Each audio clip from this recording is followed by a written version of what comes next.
Hello students, welcome back to Prepon. We are moving towards non-cooperation movement. Non-cooperation का आधार हम लोग पढ़ रहे हैं आजकल। पिछले लेक्चर में हमने रॉलेट सत्याग्रह के दौरान जलियांवाला बाग मैसेकर देखा और कैसे उसका फेलियर हुआ और कैसे मैसेकर हुआ जब सरकार ने या डायर ने गोली चलवाई। उस पर हंटर रिपोर्ट ने भी कुछ खास बड़ा एक्शन नहीं लिया है। भारत सरकार को ब्लेमलेस ठहराया है, मार्शल लॉ को जस्टिफाइड ठहराया है और डायर को बस नौकरी से निकाले जाने का ही आदेश दिया गया है। उधर ब्रिटिश पार्लियामेंट ने भी डायर के खिलाफ कोई बड़ा एक्शन नहीं लिया है। हाउस ऑफ लॉर्ड्स ने तो उसको एडमायर किया है। ये डेवलपमेंट चलते जा रहे हैं। हंटर रिपोर्ट को कांग्रेस मानने को तैयार नहीं है। गांधी जी उसे ऑफिशियल वाइट वॉश कह रहे हैं कि तो डायर के कामों पर लीपा पोती से ज़्यादा कुछ नहीं है। तो पंजाब रॉन्ग, इसे कहा जाएगा पंजाब रॉन्ग। पंजाब में जो गलत किया है उसकी पूरी इंक्वायरी हो, ठीक इंक्वायरी हो और जो कल्प्रिट्स हैं उनको सज़ा दी जाए। एक डिमांड तो नॉन कॉपरेशन की बन गई है। अब नॉन कॉपरेशन को आगे बढ़ाते हैं और अगली डिमांड पे बात करते हैं ताकि मूवमेंट फिर शुरू होने वाला है या हो जाए। नाउ क्या कंडीशंस थी उन दिनों जब नॉन कॉपरेशन मूवमेंट डेवलप हो रहा है? एक तो मैं आपको पहले भी बता चुका हूं, there was dissatisfaction with the reforms of 1919। In general conditions क्या थी उस समय? 1919 के रिफॉर्म्स से डिससैटिस्फैक्शन था। एक सिंबॉलिक रिस्पॉन्सिबल गवर्नमेंट की बात की है और राज्यों में भी जो डायरेक्टरी दी है वो बहुत ज़्यादा यूजफुल नहीं है। Government of India Act 1919 Congress accept नहीं कर रही है, लेकिन कुछ लिबरल्स एक्सेप्ट करने लगे हैं। जो वो सोच रहे थे वर्ल्ड वॉर के बाद भारतीयों को कुछ बेटर रिफॉर्म्स मिलेंगे, उसके अनुसार नहीं है। तो एक कंडीशन तो ये है कि रिफॉर्म्स उनके हिसाब से नहीं है। दूसरा ये है कि मास मोबिलाइजेशन हो चुका है, वर्कर्स और पीजेंट्स मोबिलाइज्ड हो चुके हैं। वर्ल्ड वॉर के दौरान इंडियन इंडस्ट्री को सपोर्ट मिला था और इंग्लैंड से आने वाली कॉटन पे ड्यूटी लगाई गई थी। भारत सरकार ने इंग्लैंड सरकार को बोला है कि हमको खुद रिसोर्सेज डेवलप करने पड़ेंगे, इसलिए हम इंग्लैंड की कॉटन को बहुत सपोर्ट नहीं दे पाएंगे। इससे ये हुआ है कि इंडियन इंडस्ट्री डेवलप होने लगी है और जब इंडस्ट्रियल डेवलपमेंट हुआ है तो लेबर मूवमेंट भी जन्म लेने लगे हैं। मैंने आपको बताया था 1918 में मद्रास लेबर यूनियन बनी है। उधर अहमदाबाद मिल्स स्ट्राइक में भी टेक्सटाइल लेबर एसोसिएशन बनी है। गांधी जी उसमें इंस्ट्रूमेंटल हैं और लेबर मूवमेंट जड़ें पकड़ने लगा है। और 1917 में जो रशियन रिवॉल्यूशन हुआ था, जो एक बहुत बड़ा इम्पॉर्टेंट माइलस्टोन बन जाएगा लेबर मूवमेंट के एक्सेलरेशन में, तो ये भी हो रहा है। तो मतलब लेबर और पीजेंट्स काफ़ी मोबिलाइज्ड हैं। जो किसान हैं उनको उनके जो रेंट्स और रेवेन्यूज़ हैं वो बढ़ते जा रहे हैं, टैक्सेस बढ़ते जा रहे हैं। एक्सपोर्ट बहुत महंगा हो गया है क्योंकि करेंसी का जो एक्सचेंज रेशियो है वो इंग्लैंड के फेवर में है, भारतीयों के फेवर में नहीं। तो हर तरीके से किसानों का नुकसान इस समय हो रहा है, तो वो भी परेशान हैं। वर्कर्स के वेजेस भी नहीं बढ़ाए जा रहे हैं, लेकिन प्राइस राइज बहुत तेजी से हो रहा है। तो मास मोबिलाइज्ड हैं, पहले समय के मुकाबले मासेस मोबिलाइज्ड हैं और लीडर्स उनके पास हैं। इम्पॉर्टेंट लीडरशिप भी है। Gandhi ji understood the creed as I had told you. Gandhi ji ने 1916 में बीएचयू के दौरान इस बात को एम्फेसाइज किया था जब एड्रेस दिया था बीएचयू को कि रियल मासेस मोबिलाइज नहीं है और उनको वो अहमदाबाद खेड़ा और रॉलेट के जरिए मोबिलाइज कर भी देते हैं और सेंसिटिव टू देयर कॉजेज, जो मैं अभी बता रहा था आपको, वो समझ रहे हैं कि असली मास मूवमेंट कैसे शुरू होगा। नाउ इकोनॉमिक कंडीशंस भी डिटेरिएट हो रही हैं। प्राइस राइज बहुत ज़्यादा है। प्राइस राइज 50% से ज़्यादा हो गया है और वेजेस 7% बढ़ रहे हैं। For example export non profitable है। जलियांवाला बाग मैसेकर की रिपोर्ट ने बिल्कुल निराश किया है और गांधी जी इसे ऑफिशियल वाइट वॉश बोल देते हैं। और एक और इशू इस समय खड़ी हो जाती है, कॉल्ड खिलाफत इशू। तो क्या है खिलाफत इशू, जो दूसरी डिमांड बन जाएगी नॉन कॉपरेशन की, उसको देखते हैं। खिलाफत इशू, खिलाफत इज कैलिफेट। खलीफा का जो किंगडम होता है, खलीफा मुस्लिम शासक है जो मक्का मदीना या रिलीजियस एरियाज पे रूल करता है, उसे खलीफा की उपाधि दी जाती है।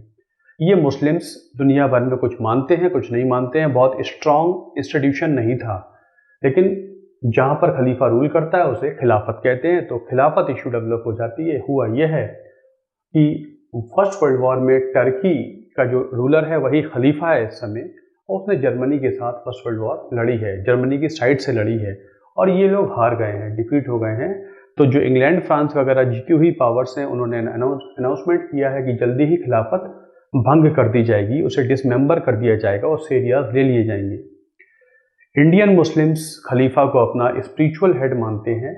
ये जो रिकॉग्निशन है सिंबॉलिक है, सेंटिमेंटल है, इमोशनल है, कोई रियल रिकॉग्निशन नहीं है, क्योंकि वर्ल्ड में और मुस्लिम नेशंस हैं वो खलीफा के डिसमेंबरमेंट को लेकर बहुत ज़्यादा मोबिलाइज नहीं हुए हैं, बट इंडियन मुस्लिम्स मोबिलाइज हुए थे कि खलीफा के साथ उचित व्यवहार किया जाए। ये वजह ये भी थी कि मुस्लिम्स का सपोर्ट लेने के लिए अंग्रेज़ों ने पिछले वर्ल्ड वॉर के समय ये बोला था कि इफ़ योर खलीफा is defeated we shall give him favourable treatment. तो आपने जब बोला था तो you should keep your promise, लेकिन फिलहाल अंग्रेज़ कोई ऐसा प्रॉमिस फुलफिल करने को तैयार नहीं है। तो भारत में खिलाफत इशू खड़ी हो जाती है। Indian Muslims rallied the cause of खलीफा और नवंबर 1919 में ऑल इंडिया खिलाफत कमेटी बना लेते हैं। मोहम्मद अली, शौकत अली बहुत प्रोमिनेंट लीडर्स हैं इसके। मौलाना अबुल कलाम आज़ाद भी हैं, हसरत मोहानी भी हैं। Jinnah, you should remember, Jinnah was not ready to launch Khilafat issue in India as religious जो मुद्दे हैं उनका नेशनल मूवमेंट में कोई रोल नहीं होता है। तो जिन्ना डिड नॉट सपोर्ट खिलाफत इशू। उधर नवंबर दिसंबर में दिल्ली में एक खिलाफत कॉन्फ्रेंस हुई है जिसके चेयरमैन गांधी जी को बनाया गया है। ये थोड़ा सा ध्यान रखिएगा, ये छोटे छोटे जो फैक्ट्स होते हैं।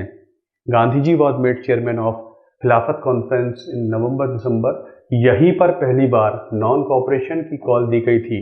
So the call for non cooperation first came from खिलाफत कमेटी एज अर्ली एज नवंबर दिसंबर 1919। बाद में इसे कांग्रेस और खिलाफत कमेटी मिलकर चलाएंगे।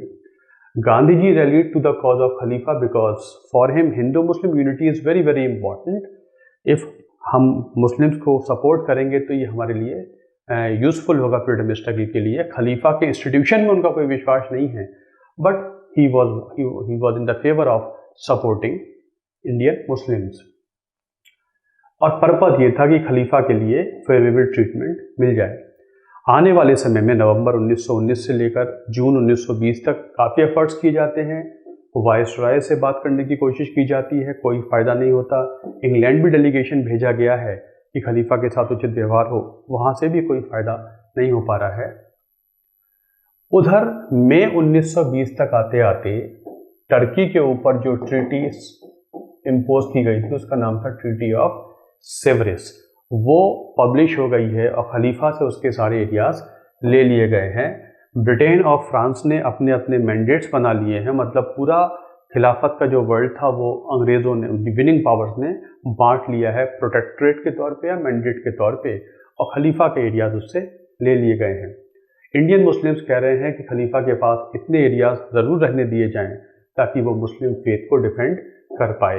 ये उनकी डिमांड थी, लेकिन फ़िलहाल तो अंग्रेज़ी पावर्स ने या विदेशी पावर्स ने कोई बहुत यूज़फुल रिजल्ट नहीं दिया है मुस्लिम्स को खिलाफत इशू के ऊपर। हेंस जून 1920 में इलाहाबाद में खिलाफत कमेटी का सेशन होता है और वहाँ पर non violent non cooperation movement की एक ऑफिशियल घोषणा कर दी जाती है। खिलाफत कमेटी कहती है बायकॉट होगा टाइटल्स का, सिविल सर्विसेज का, पुलिस एंड आर्मी का, नॉन पेमेंट ऑफ टैक्सेस का। ये खिलाफत कमेटी का एजेंडा है। खिलाफत कमेटी कहती है। जुलाई 1920 में गांधी जी ने 1 अगस्त की डेट दी है। ये छोटे छोटे पॉइंट्स हैं। जुलाई 1920 में गांधी जी ने 1 अगस्त की डेट दी है। 1 अगस्त से हम शुरू कर देंगे non cooperation movement. But Gandhi ji knew that Khilafat committee इतना बड़ा मूवमेंट नहीं चला सकती है, कांग्रेस इज रिक्वायर्ड। अभी तक कांग्रेस पिक्चर में नहीं है। हैंस सितंबर 1920 में कलकत्ता सेशन बुलाया जाता है, स्पेशल सेशन, जिसमें लाला लाजपत राय अध्यक्ष बनाए गए हैं। उधर 1 अगस्त को तिलक की डेथ हो जाती है। तिलक डाइड ऑन 1 अगस्त जब नॉन कोऑपरेशन शुरू होना था। कांग्रेस फिर शामिल हो जाएगी और कलकत्ता सेशन में फिर कांग्रेस खिलाफत इशू को अपने एजेंडे पे लेने को तैयार है। कलकत्ता में फिर प्रोग्राम जो नॉन कोऑपरेशन रेजोल्यूशन है वो बताया जाता है कि बायकॉट ऑफ फॉरेन गुड्स, जो अंग्रेजी सामान है उसका बहिष्कार हो। ट्रिपल बायकॉट, जब भी एग्जाम में आ जाए व्हाट वर ट्रिपल बायकॉट तो याद रखिएगा schools and colleges, courts and councils, ये कहलाया था ट्रिपल बायकॉट, ये याद रखिएगा। सरेंडर ऑफ टाइटल्स, भारतीयों को जो ऑनर्स और टाइटल्स अंग्रेजों से मिलते हैं वो उन्हें छोड़ देंगे, और इसके बदले एनकरेजमेंट ऑफ नेशनल एजुकेशन, भारतीय अपने स्कूल्स एंड कॉलेजेस चलाएंगे, अपने आर्बिट्रेशन कोर्स चलाएंगे, पंचायती राज के जरिए अपने मुद्दों को फैसला करेंगे, और खादी को प्रमोट करेंगे अंग्रेजी कॉटन के बदले। लेकिन याद रखेंगे कैलकाटा रिजोल्यूशन में कहीं भी ये मेंशन नहीं था कि भारतीय आर्मी से या सर्विसेज से नौकरियां छोड़ दें, या नो टैक्स कैंपेन जैसी कोई बात अभी नहीं कही गई है। अगर करना होगा तो बाद में कांग्रेस डिसाइड करेगी कि ऐसा होना है या नहीं होना है, फिलहाल यहाँ कोई मेंशन नहीं है। याद रखेंगे काउंसिल बाइकआउट के लिए चित्तरंजन दास तैयार नहीं थे। अब ये काउंसिल बाइकआउट के लिए तैयार क्यों नहीं थे, आपको याद होगा 1919 में मॉन्टफोर्ड रिफॉर्म्स में रिफॉर्म्ड काउंसिल्स बनी थी, और राज्यों में तो कुछ भारतीयों को मंत्री बनने की परमिशन भी थी in the system of tyre की।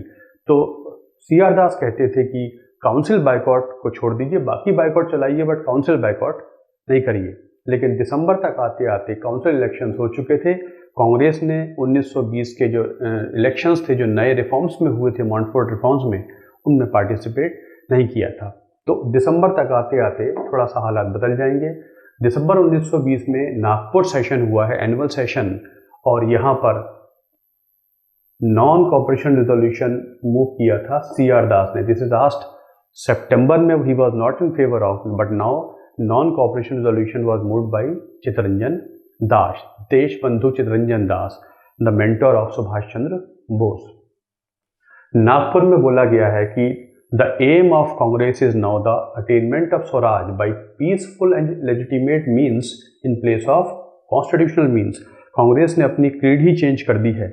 याद होगा 1907 में जब तिलक को निकाला गया था, और 1908 में इलाहाबाद कन्वेंशन हुआ था जब एक्सट्रीमिस्ट को बाहर किया गया था, तो कांग्रेस ने अपने कॉन्स्टिट्यूशन में लिख दिया था we will fight for swaraj under constitutional means. अब कांग्रेस ने बोल दिया है we will follow peaceful and legitimate means, not necessarily the constitutional means. अब इनका मेथड भी चेंज होने लगा है। अब इस मूवमेंट को चलाने के लिए रिसोर्सेज चाहिए। तो रिसोर्सेज कौन होंगे, एक तो मैन और मटेरियल, मतलब कैडर चाहिए, वर्कर्स चाहिए, कार्यकर्ता चाहिए। इसलिए कांग्रेस का एक्सपेंशन होगा, रीऑर्गेनाइजेशन होगा, और फंड्स भी चाहिए होंगे। इन दोनों की मदद से इतना बड़ा मूवमेंट चल पाएगा, कांग्रेस ये समझने लगी है। Hence, in the Nagpur session, very important thing you should note, reorganization of the Congress took place. नया संविधान बना है कांग्रेस का, जहां पर एक कांग्रेस वर्किंग कमेटी बनी है जो 15 लोगों की है डे टू डे अफेयर्स के लिए। मतलब ये कोर कमेटी हो गई फ्रीडम स्ट्रगल की कांग्रेस की। ऑल इंडिया कांग्रेस कमेटी है जहां सभी प्रांतों से मेंबर्स आएंगे, जनरल बॉडी। प्रदेश कांग्रेस कमेटी है, इसमें लिंग्विस्टिक बेसिस पर कमेटीज बनाई गई हैं ताकि लोग अपनी लोकल लैंग्वेजेस में लोगों को कांग्रेस से जोड़ सकें।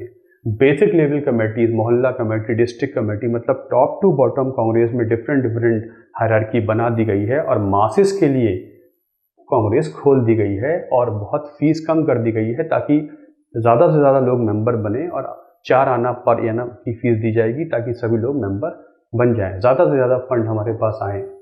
हेंस बाई दिसंबर 1920 जब कांग्रेस का नया संविधान बना है, तब एक प्रॉपर उद्देश्य भी उनके पास है, उनके पास कैडर ऑफ वर्कर्स भी हो जाएगा, काफ़ी लोग जुड़ जाएंगे कांग्रेस से। मेथड्स उनको पता है कि हमको पीसफुल मूवमेंट करना है और लेजिटिमेट मीन्स से हमको स्वराज लेना है, और लीडर्स भी बेहतर तरीके से जानते हैं मूवमेंट कैसे चलाना है। उनके बीच में फिलहाल कोई मतभेद फिलहाल नहीं है। फीचर्स नॉन कॉपरेशन मूवमेंट के 3 डिमांड्स पे लड़ा गया था ये। पंजाब राउंड, जलियांवाला बाग मैसेकर के लिए प्रॉपर सजा दी जाए। दूसरी खिलाफत राउंड, खलीफा को उसके एरियाज वापस किए जाएं ताकि वो मुस्लिम फेथ को डिफेंड कर सके। और इस पे जोर दिया गया है कि हमको भी स्वराज दिया जाए। ये 3 डिमांड्स थी, official demands of Khilafat and non cooperation movement, और simply non cooperation movement. Gandhi ji ने इन्हीं दिनों लिखा है अपने अखबार यंग इंडिया में कि अगर हम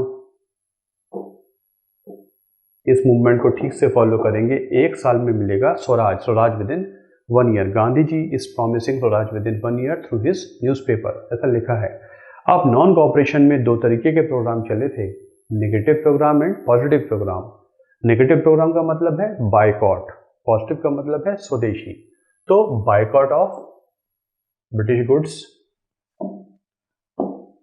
boycott of British goods, England से आने वाले सामान का बहिष्कार हो, अंग्रेजी स्कूल जितने भी ब्रिटिश स्कूल्स एंड कॉलेजेस हैं उससे विद्यार्थी वापस आ जाएं, टीचर्स भी उसकी नौकरी छोड़ दें, जितने अंग्रेजी कोर्ट्स हैं उसमें हम अपने मुकदमों के लिए ना जाएं, अपने पंचायत कोर्ट्स चलाएंगे और हम इलेक्शंस नहीं लड़ेंगे जैसा कि पहले बोला गया था, और जितने टाइटल्स ऑनर्स मिलते हैं भारतीयों को वो भी उनको सरेंडर कर देंगे।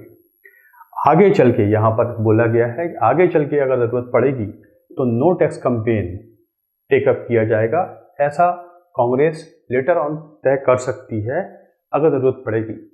पॉजिटिव प्रोग्राम्स में मतलब नेशनल एजुकेशन को बढ़ावा मिलना चाहिए, हम अपने स्कूल्स कॉलेजेस खोलें, जैसे कि आगे चलकर जामिया मिलिया, काशी विद्यापीठ ये सब खुल जाएंगे, ये मैं आपको बताऊंगा कंट्रीब्यूशन ऑफ द मूवमेंट में।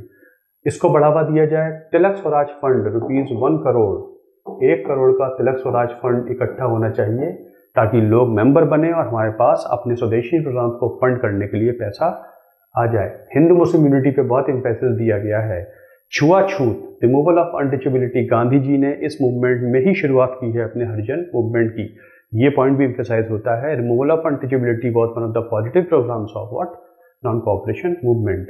एंटी लिकर कैंपेन, इससे गवर्नमेंट की एक्साइज ड्यूटी कम होगी, टैक्सेस कम मिलेंगे, तो इसको बहिष्कार किया जाए। और promotion of khadi, khadi was one of the most important self reliance का प्रोग्राम था, और यू कैन से आत्मनिर्भर, ये सब आत्मनिर्भरता के प्रोग्राम्स हुआ करते थे जो उस समय चले थे।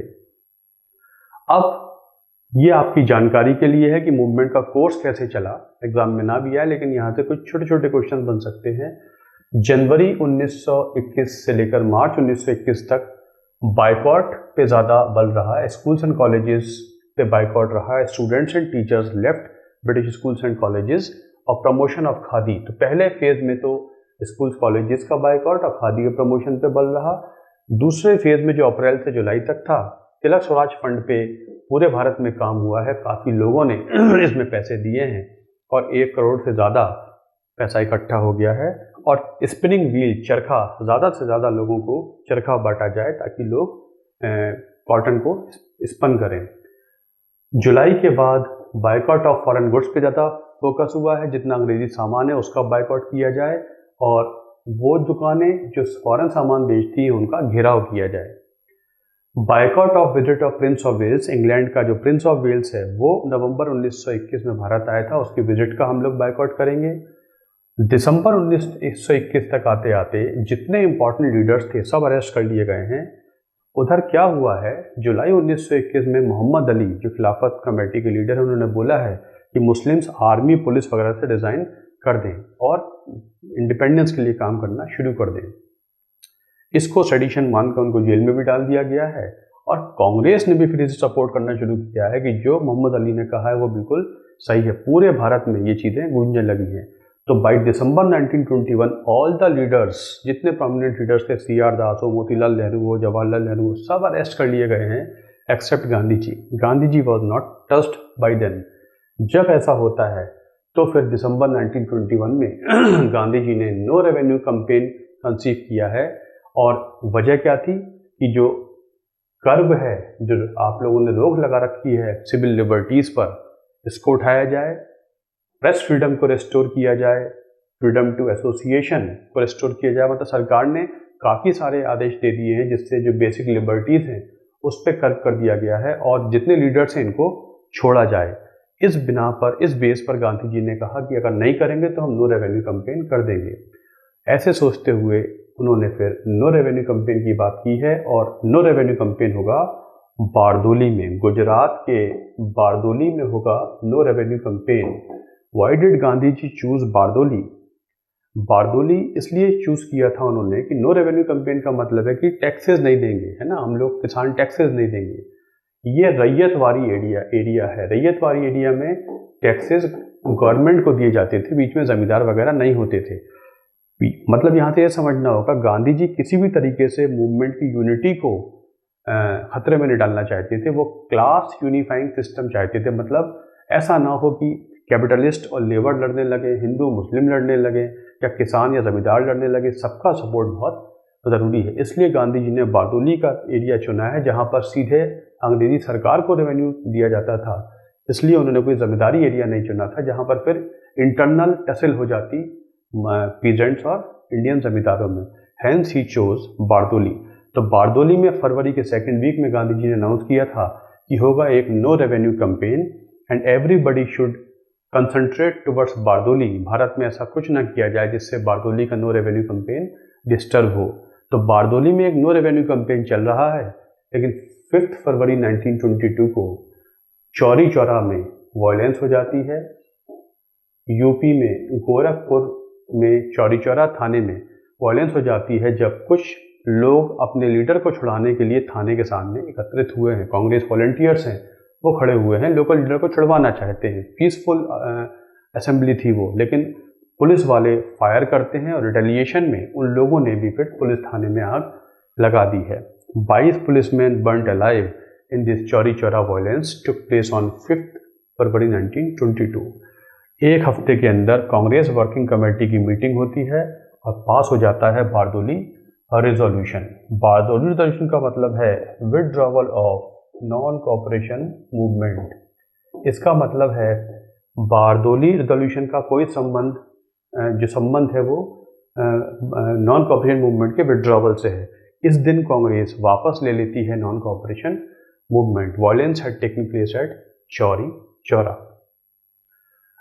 या आपको ये याद रखना चाहिए, इसी साल यूपी गवर्नमेंट ने 5 फरवरी से एक चौरी चौरा के लिए एक फेस्टिवल था शुरू किया है। उसको अगले साल ये मनाया जाएगा, तो उसके लिए कुछ इनॉग्रेशन कर दिया गया है कि चौरी चौरा पे हम लोग कुछ छोटे छोटे प्रोग्राम्स चालू हो गए हैं जो अगले साल 1 साल बाद मनाए जाएंगे 2022 में। तो Chauri Chaura, this way non cooperation movement came to an end. ये वापस हो जाता है। अब क्यों वापस हुआ, क्यों जब सारा भारत एक हो चुका है तो मूवमेंट वापस हुआ? सुभाष चंद्र बोस भी भारत वापस आ चुके हैं। इस विड्रॉवल को सब लोग सपोर्ट नहीं करेंगे।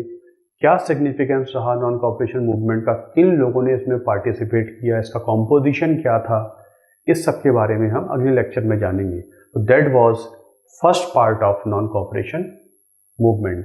अगले लेक्चर में इसके और पहलुओं को हम देखेंगे जो हमारे एग्जाम्स के लिए इम्पॉर्टेंट हैं। So this is all for today, thank you very much. Exams के लिए इम्पॉर्टेंट हैं। So this is all for today, thank you very much.